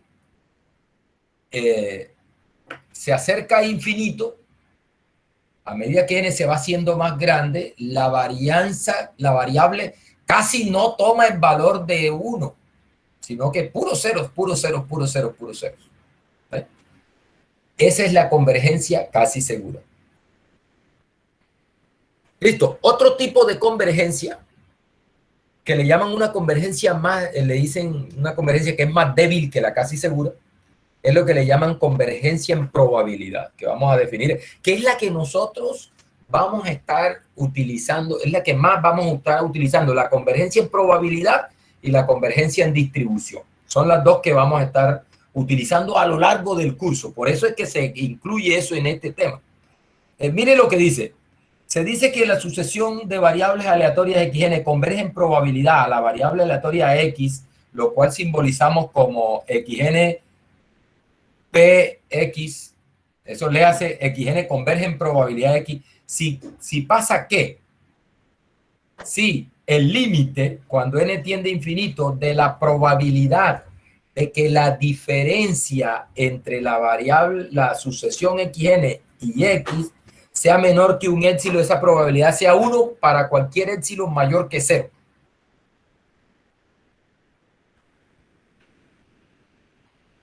Muchachos, recuerden una cosa. Cuando me hablan de esta diferencia, mire que es una diferencia en valor absoluto. Recuerde que una de las interpretaciones del valor absoluto es como una distancia. Cuando a mí me dicen valor absoluto de b menos a, lo que me están hablando es de la distancia que hay de b a o de a menos b, como quieran. Cuando me dice valor absoluto de a menos b o de b menos a, que es la misma cosa, eso no se interpreta como la distancia que separa el número a del número b. ¿Listo? Entonces, mire que me están diciendo, esa distancia es menor, aquí me están hablando de la distancia que separa a la variable, a la sucesión de variables, a la variable x, esa distancia que separa la sucesión de variables a la variable x, menor que épsilon para cualquier épsilon. O sea, dame un épsilon mayor que 0. Y lo que está diciendo es, te puedo conseguir un n de tal manera que la distancia entre la sucesión y la variable x es menor que ese épsilon que tú me das con una probabilidad 1. Eso se llama convergencia en probabilidad. tiene unas implicaciones tremendas en lo que nosotros vamos a ver que se conoce como estimación, y es que resulta, como le estuve hablando de los momentos, por ejemplo, los momentos muestrales, que son unas variables aleatorias porque dependen de la muestra aleatoria, convergen en probabilidad a los correspondientes momentos poblacionales. ¿Eso qué significa? Significa que tú puedes tomar una distancia positiva cualquiera y siempre es posible encontrar un n de tal manera que la distancia entre el momento muestral y el momento poblacional sea menor que ese épsilon para un determinado n. Dicho de otra manera, dame una distancia y yo te encontraré un n de tal manera que la diferencia, que la distancia entre la variable aleatoria, en este caso entre el momento muestral y el momento poblacional, es menor que esa distancia que tú me das con una alta probabilidad, prácticamente 1. Se llama convergencia en probabilidad.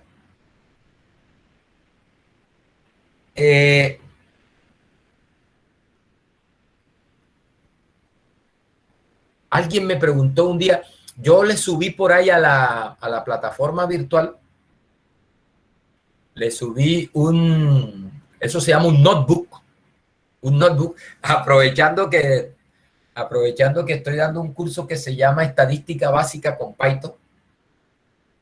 Entonces, para aprender eso hay que programar cosas y eso. Entonces, me encontré ese ejemplito que es apenas ideal para esto y lo tengo, ya lo elaboré, está bien elaboradito, bien explicadito, donde usted va a encontrar un ejemplo de convergencia en probabilidad. Y una forma de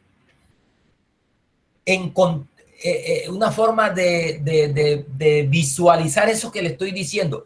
Dame una distancia, dame un épsilon mayor que 0 y yo te muestro un n de tal manera que la distancia que separa a esta estadística de este valor es menor que esa distancia que tú me das con una probabilidad alta. Y entonces ponemos la probabilidad que queremos conseguir y en un programa se descubre cuál, bueno, primero analíticamente descubrimos cuál es el n, ahí lo tengo bien desarrollado, cuál es el n, y después hago un programa de simulación para que usted se dé cuenta que efectivamente cuando n ya pasa de ese valor, la probabilidad esa prácticamente sube. Entonces lo invito a que mire ese ejemplo que está bien explicadito ahí en ese notebook. Ya está puesto en la plataforma, usted puede dar clic ahí y lo lleva. A propósito, yo no les he puesto una tarea, bueno, la ventaja que tienen esos notebooks, a propósito, ahora con esto de la pandemia y esto que no nos podemos ver físicamente, por ejemplo, para entregarle código y esas cosas, y esa es una buena forma de compartir código y que usted pueda tomar ese código y modificarlo, llevárselo, tomarlo suyo, porque eso tiene una característica y es que es libre, eso es libre. O sea, una vez yo lo hago público, cualquier persona puede hacerse una copia de eso, llevárselo y modificarlo y practicar con eso, cambiar las cosas y hacer con eso lo que le parezca, ¿sí? Entonces, si usted tiene tiempito y en algunos cursos lo he puesto obligatorio y lo he puesto como una nota, acá no, pero sería bueno que usted se abra un perfil en esa página que se llama kaggle.com, se escribe así, Kagle.com. Ese es como ese es el Facebook de los que hacen ciencia de datos y minería de datos y eso. Es decir, es un entorno para la gente que trabaja con cuestiones de minería de datos y eso. Yo no estoy en tan alto nivel, pero la idea de aprender Python, por ejemplo, es buscando eso, porque Python es el lenguaje que se utiliza en esa, para cuestiones de minería de datos y ciencia de datos y esas cosas. Entonces, si usted se abre un perfil ahí, busca mi perfil, que ahí se lo muestra cuando usted llega al notebook eso, y usted puede copiarse ese notebook y llevárselo para su perfil y allá usted modificar eso. Y, por ejemplo, para practicar cambiando el n y cambiando la probabilidad, o sea, y ver que efectivamente para ese valor de n se consigue que la probabilidad de la distancia que separa los dos valores sea menor que un epsilon que se da previamente.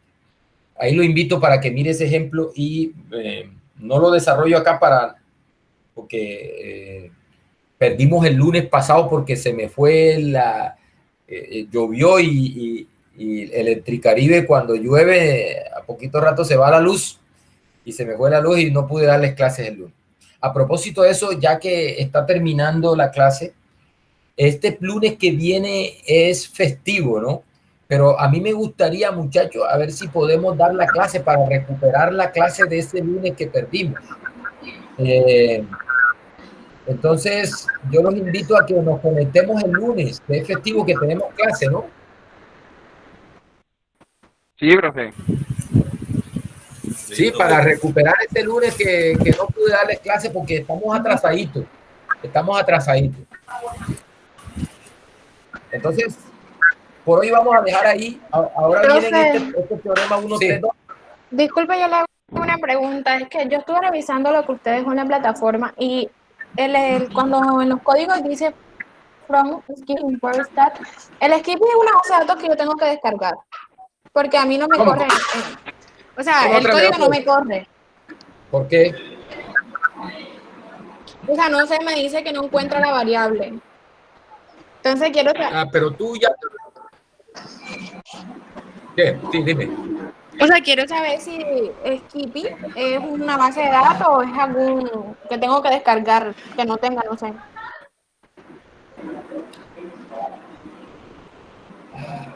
Bueno, ojo, o sea que ustedes se descargaron ese notebook y lo tienen localmente en su equipo. Eso es lo que está pasando. O sea, yo, en mi caso, lo que hice fue, como usted dijo que lo estudiáramos, traté de simular los códigos aquí en mi computador, pero no me corre, me sale que no encuentra, o sea, que no encuentra la variable cuando la defino. Muchachos, mire, lo que pasa con eso es que el lenguaje que se está usando ahí no es R, es Python. Entonces, a menos que usted tenga idea de Python, usted va a poder modificar eso. Entonces, antes de tratar de correr eso en su máquina, primero no se corre con R. Se corre porque el lenguaje que se está usando ahí no es R, es Python, que es otro lenguaje de programación. Le dije, como aprovechando que estoy dando ese curso como una electiva de profundización, entonces en las prácticas y eso, de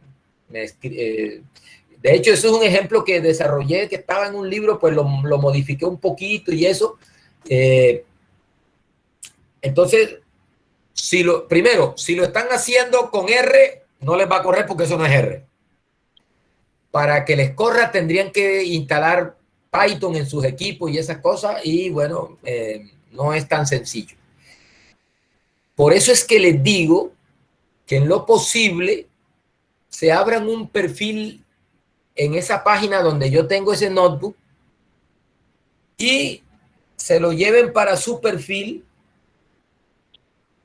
y lo corran ahí, que ahí sí no va a haber problema para correrlo. Y lo único que usted le va a cambiar de eso a eso es que le cambie la probabilidad esa. Recuerde que cuando n tiende a infinito, la probabilidad es 1. Bueno, buscar un n de tal manera que la probabilidad esa sea cercana a 1, por ejemplo, 0.99. Entonces, ¿cuál es el valor de n que yo necesito para que la probabilidad de que la distancia sea menor que esa distancia sea 0.99, casi ya llegando a 1.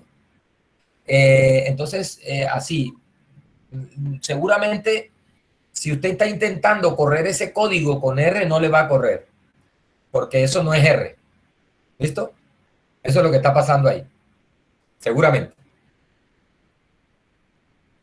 ¿Alguien tiene otra duda, alguna cosa? Profe, ¿usted podría como enviarnos el link o la página, el nombre de la página que dijo anteriormente? Claro, claro. Mire, vamos a hacer una cosa.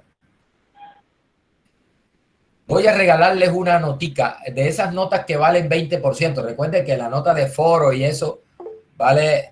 Esa es la página. Esas notas que valen 20%. Vamos a hacer una cosa. Vamos a irlo introduciendo también en el cuento de Python, también desde temprano.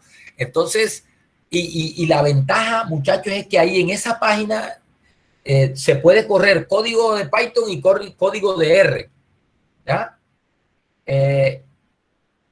Entonces, sería bueno, y le voy a poner esta tareita entonces, es que se abra un perfil ahí obligatorio. Mejor dicho, no es obligatorio, pero si no lo hace, tiene un 0 en la nota esa de 20%, que se computa con la otra nota de foro y eso. Si lo hace, tiene su 5, seguramente.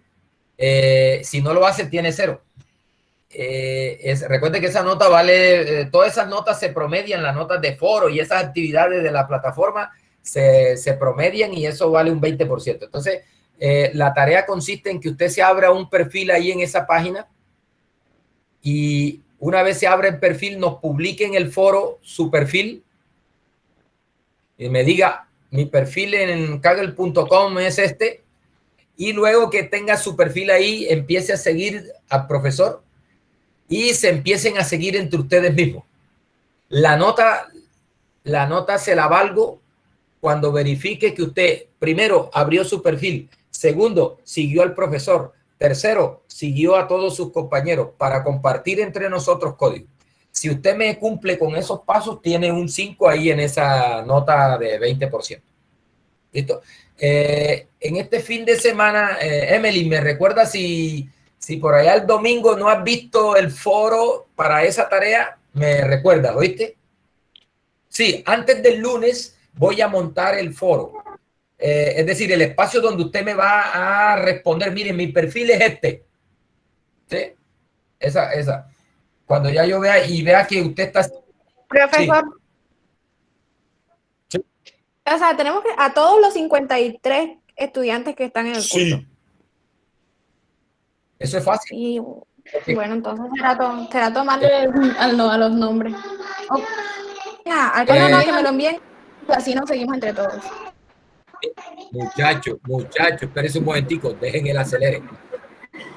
Cada quien debe publicar su perfil en el foro y decir en el foro, respuesta en el foro, responder, mi perfil es, y poner la dirección de su perfil. Cuando él publique su perfil, hay un link que va a dejar con su perfil. Sí, yo lo voy a dejar. Todas esas explicaciones las voy a dar en el foro. Entonces, una vez Emily abrió su perfil allá en esa página, lo publica en el foro y Emily dice, publica en el foro, mi perfil es este.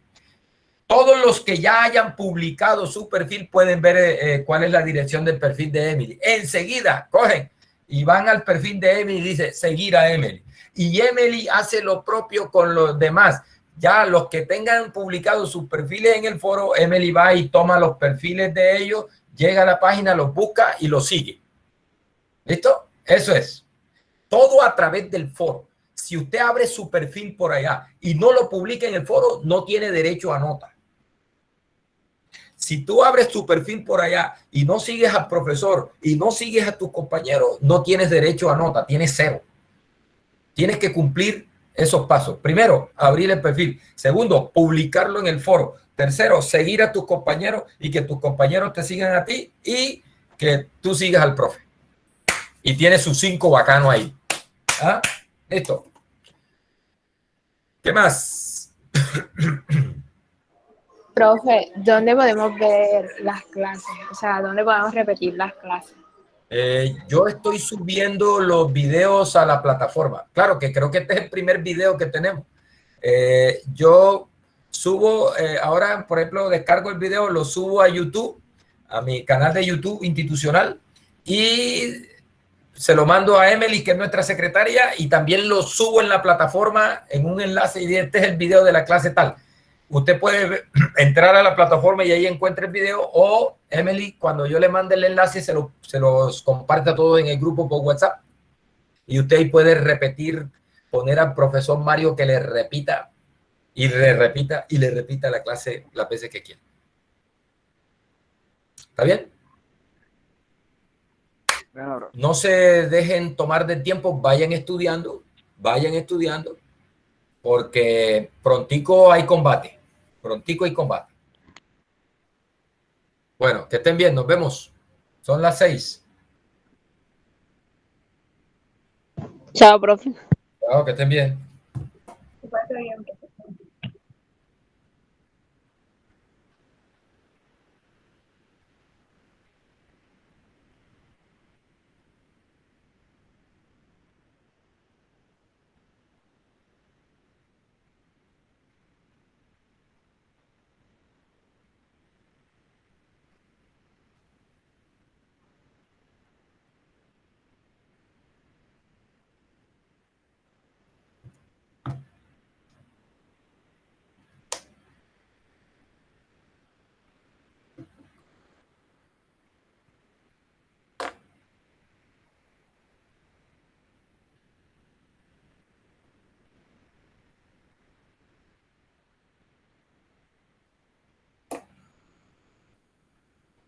Niña Stephanie, ¿cómo está usted? ¿Está por ahí todavía? No se conocen esa foto. Esta es de las que deja las... Se conecta y se va, ¿no?